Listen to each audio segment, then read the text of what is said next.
¿Qué tal? Y buenos días. Mi nombre es Banco Bodashka, su host para el noticiero matutino de RIA Novotsky. Para hoy, queridos televidentes, les traemos dos invitados de altísimo prestigio. Para empezar, el mismísimo presidente Gorbachev de la Unión Soviética. Presidente, ¿cómo se encuentra?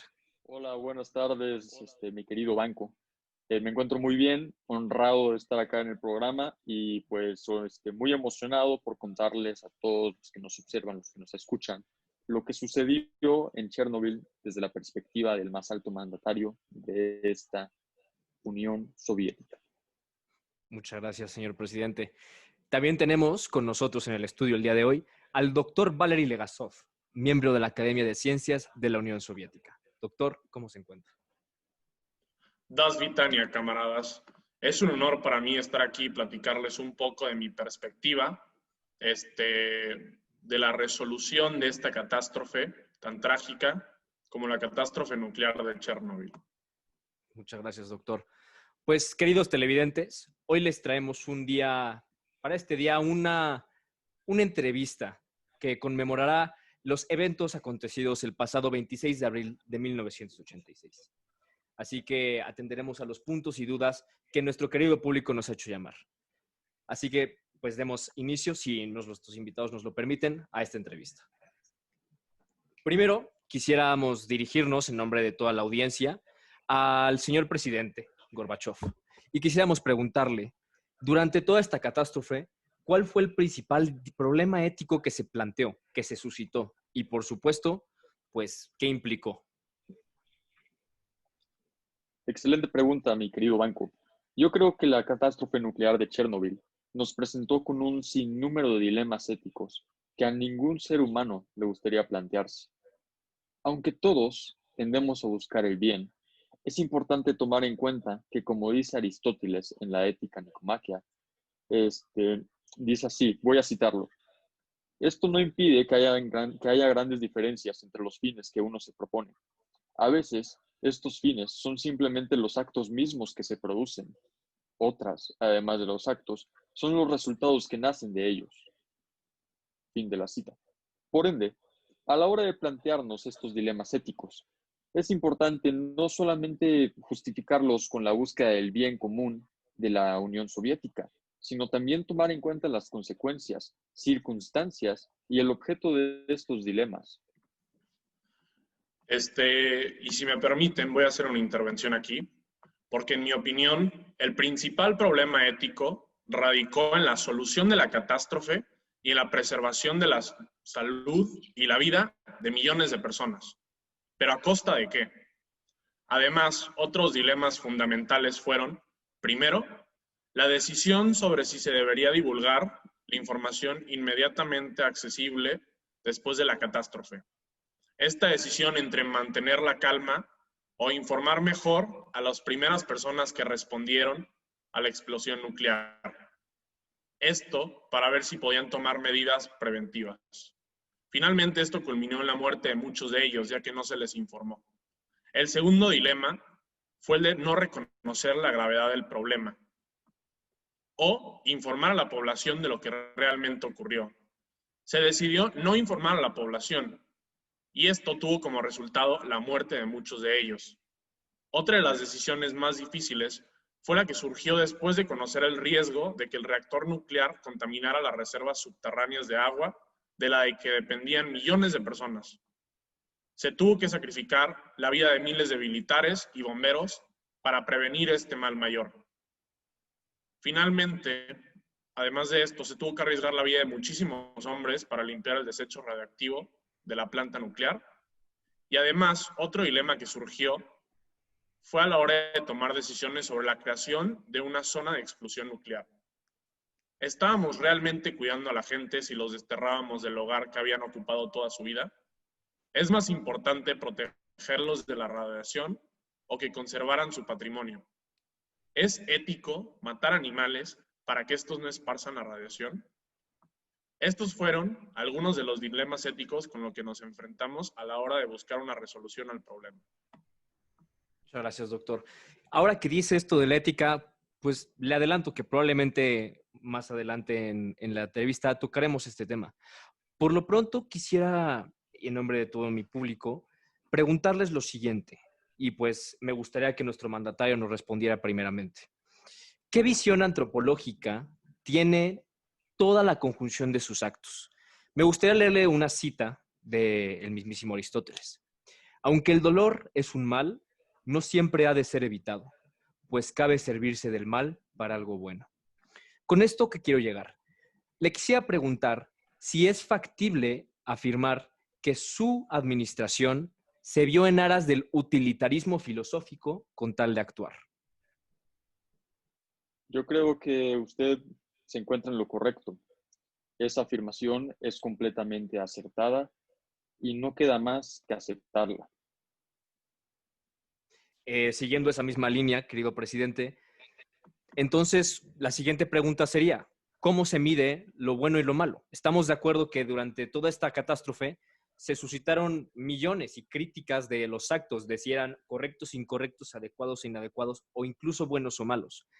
¿Cómo se midió o cómo se estableció que se iba a determinar si un acto era bueno o malo con respecto al tema? Y estamos hablando de mineros que sacrificaron su vida, de bomberos, de la propia gente que perdió su vida, con tal de aportar un poco a la solución de este problema. Me parece una pregunta excelente, oportuna y acertada. Sin embargo, me gustaría escuchar primero la opinión del doctor Valeri Legazo, si me permiten. Gracias, mandatario. Bueno, yo creo que aquí se plantea un ejemplo paradigmático de los parámetros sobre los que ustedes preguntan. Cuando se tomó la decisión de que los mineros hicieran un túnel justo debajo del núcleo de la planta nuclear, estos fueron mandados a morir, básicamente. La exposición a la radiación era tan grande y tan sumamente peligrosa que cómo se podía justificar que esté bien que esas personas mueran para que los demás puedan vivir. Las personas tienen dignidad y deben de ser tratadas como fines, no como medios. Sí, yo te voy a Señor responder presidente, ¿qué con tiene que una decir al cita. respecto? Yo le quiero responder al doctor Legazo con una cita de John Stuart Mill. Él decía, en su obra, ¿qué es el utilitarismo? Más bien en el capítulo, ¿qué es el utilitarismo? Y decía que el estándar del utilitarismo implica no solamente la propia felicidad, sí, o sea, de la gente, es decir, pues el mío en este caso, sino la cantidad mayor de felicidad, considerando a todas las personas. Entonces, si esas decenas de personas daban su vida y su salud también, pues para hacer el túnel, la felicidad de millones de personas se vería afectada, pues caerían los desechos en el mar muerto. Es más, si no daban sus vidas estas personas, millones de personas iban a estar sumamente afectadas, porque hay que recordar que estos desechos iban a caer directamente en el mar muerto, que es una fuente importantísima de agua en estos tiempos.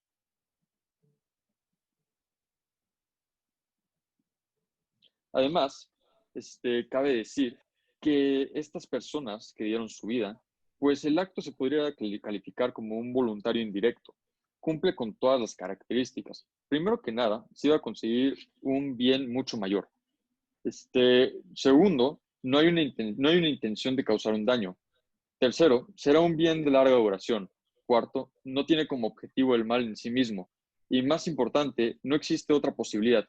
Y me refiero al voluntario indirecto, porque en sí dar la vida pues no es bueno. Todos estamos de acuerdo con eso. Pero si lo haces pues por estas 5 condiciones, entonces sí se podría prestar a un voluntario indirecto. Muchas gracias, señor presidente. Siguiendo esta misma línea del voluntario indirecto, me gustaría preguntarle en nombre de todo el público si en realidad estamos hablando de un voluntario indirecto que posee libertad para hacerlo. Es decir, replanteo la pregunta. Si era tal la responsabilidad y sabida por todos aquellos que dieron su vida, que en realidad en su libre consentimiento se dieron a la tarea de sacrificar sus propias vidas y patrimonios con tal de salvaguardar la patria. Me gustaría que el presidente respondiera esto primero brevemente y después que el doctor le contestara. Sí, tienes toda la razón. Más bien el voluntario indirecto está en la situación de limpiar los techos, porque recordemos que hicimos una convocatoria para que las personas asistan pues, a limpiar estos escombros que eran sumamente radioactivos. A nadie se los obligó. Entonces, más bien, el voluntario indirecto se encuentra en esa situación. Me parece una intervención oportuna y gracias por hacerme notar que el voluntario indirecto estaba en otra parte. ¿Qué opina usted, doctor Legazo? Doctor, si pudiera responder a estas alegaciones. Sí, me parece que realmente aquí no se puede hablar de libertad. ¿Por qué no se puede hablar de libertad? Porque, para empezar, los hombres que sacrificaron su vida por el Estado, valientemente debería agregar, nunca fueron informados de las consecuencias que esto traería tanto para ellos, su salud, su familia. Además de eso, aunque estuvieran informados de esas consecuencias, ellos realmente no tenían una opción. El Estado soviético, en su omnipotencia, nunca los hubiera dejado negarse a esta tarea. Por lo tanto, a mí no me parece que se pueda hablar de una libertad real. Además, yo creo que nos encontramos frente a un dilema ético, porque no se puede serle fiel a la nación y decir la verdad al mismo tiempo. Yo creo que la honestidad está en la parte superior de la escala de valores de muchas personas y evitarla llevaría a que se evite un daño irreparable a la salud de miles de personas. Hay que hablar con honestidad. No se puede hablar de libertad sin antes hablar de honestidad primero. Muchas gracias, doctor. Ahora que retoma esto de la ética y haciendo un poco de respeto a mi promesa, quisiera preguntarle primero a usted, señor presidente, si se vivió la ética en la toma de decisiones de la explosión de Chernóbil y todo lo que conllevó. Me gustaría saber si su ética era descriptiva, normativa o incluso hasta de una fundamentativa. Y después me gustaría que el doctor hablase al respecto. Antes de contestar su pregunta, me gustaría añadir un poco a lo que contestó, a lo que respondió mi compañero Legazo, mi camarada, a la pregunta concerniente a la libertad. Y yo lo que voy a hacer es citar a Nietzsche, que dice que a pesar de que el espíritu se convierte en león y quiera atrapar la libertad y ser señor de su propio desierto, que es lo que dice Nietzsche, y ahora voy a dar mi opinión, el hombre no puede pensar en el yo quiero y que no le importen sus consecuencias. Hay consecuencias de que exista una libertad de expresión sobre los asuntos del Estado. Estas consecuencias son el debilitamiento de la nación, camarada. Las personas no pueden ser egoístas y poner su libertad antes del bienestar del Estado. Por supuesto que no. Y ahora sí, con la pregunta que me contestó, con la pregunta que me hizo sobre la ética, pues yo diría que me parece que todos los que tomamos decisiones en relación a la solución de esta catástrofe, actuamos pues éticamente.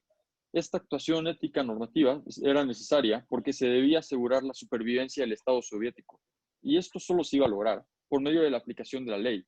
En nuestro actuar nunca se quebrantó alguna ley e incluso se le aplicó a los responsables de la catástrofe.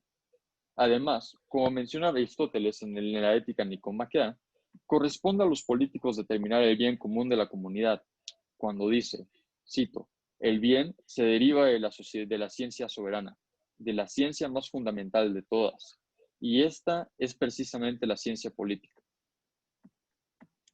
Me gustaría hacer una intervención aquí para contestarle a la afirmación del presidente Gorbachev. Yo soy de la opinión de que no todos los involucrados actuamos éticamente. Algo no es ético simplemente porque se contiene una norma, sino porque su acción está fundamentada en la verdad y en la búsqueda del bien común. Hubo una serie de decisiones que se tomaron para evadir la responsabilidad del Estado en la catástrofe y evadir responsabilidad, costándole la vida a miles de personas.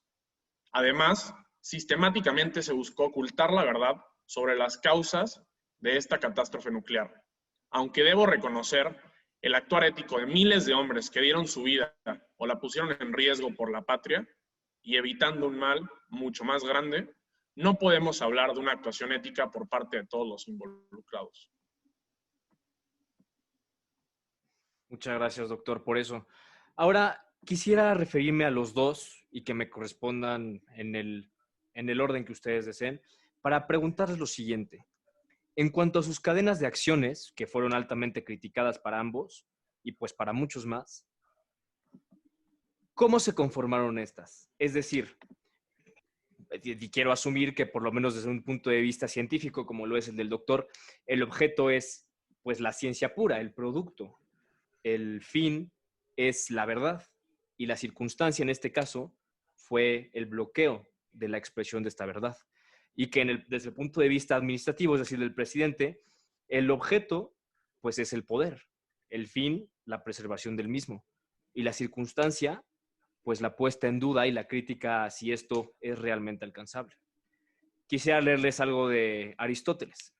Nuestras acciones son y siempre relativas a los casos particulares, y los casos particulares solo dependen de nuestra voluntad. Entonces, si me pudiesen decir, pues los dos, cadenas de acciones y cómo se conformaron estas con respecto a la explosión de Chernóbil. Pues sí, yo empezaría con la primera cadena de acción, si me permiten. Y la primera es el desastre. Luego, seguido del desastre, tiene que haber, pues, algo para cubrirlo. Se tiene que encubrir, no se puede mostrar la verdad. Pero pues esto, lamentablemente, llevó a la muerte de muchas personas. Y también, pues, llevó al sacrificio de muchas personas. Entonces, pues, lo que sigue en esta cadena es aceptar el error y pues preguntarnos quién fue el verdadero responsable. Y pues inmediatamente me voy a ir a la segunda cadena de acción. Primero está el inicio de la investigación del desastre.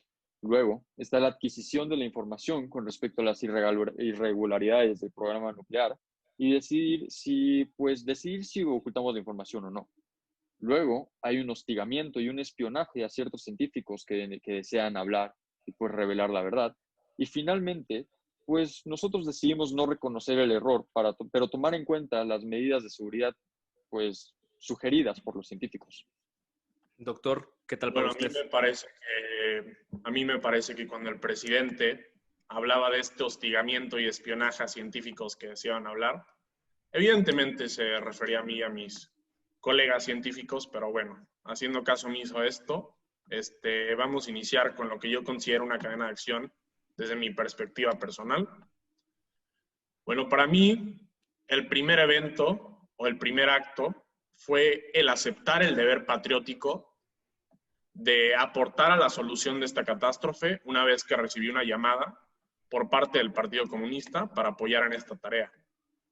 Después de esto, me empeñé en tener el valor de hablar sobre lo que realmente era la magnitud del problema, porque había muchas personas que pensaban que esto había sido simplemente un accidente menor.